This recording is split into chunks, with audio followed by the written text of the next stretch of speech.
Hello hello. कहाँ ही गए? अरे घर में ही है, बड़े दिन के बाद फोन कैले ही। आगे बहरा से आजे तो अबे कैलिए और तोरा से बड़ी मिले के मन कर रहा। तो अभी है की? हाँ गे। नहीं रे, बवाल हो जाते। देख मना करमी तो हम मार देख जिद मत कर। तब मिले के कोई उपाय निकाल। अच्छा रुक बताओ ही है। जल्दी बता। ठीक है।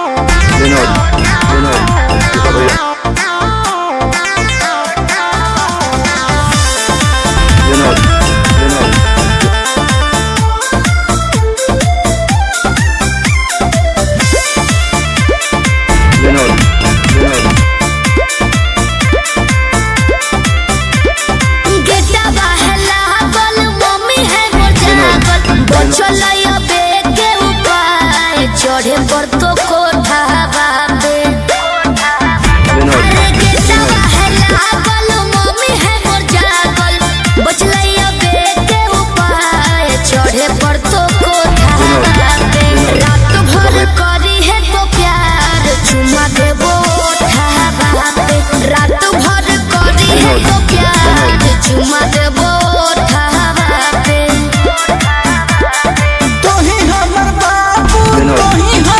सोना तोरे में बसो है परान अब हियो कोठावा पे तोही हमर बाबू तोही हमर सोना तोरे में बसो है परान अब हियो कोठावा पे तोरा खातिर चाहे जते जान चुमा लेबो ठावा पे तोरा खातिर चाहे जते जान चुमा लेबो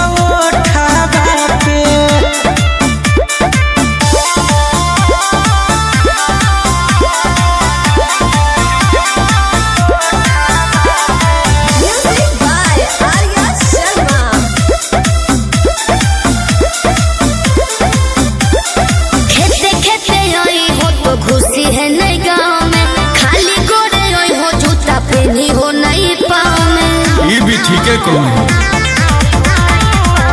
रखी है मोबाइल तो चालू हरा दम गे डरो ही तो कहे पकड़ाई भाई नहीं हम गे मिठी तोरे बतिया मारते है मतिया डोलो है तोरे परिमान अब हियो कोठावा पे तोरा खातिर चाहे जते जान चुमा लेबो ठावा पे तोरा खातिर चाहे जते जान चुमा लेबो ठावा पे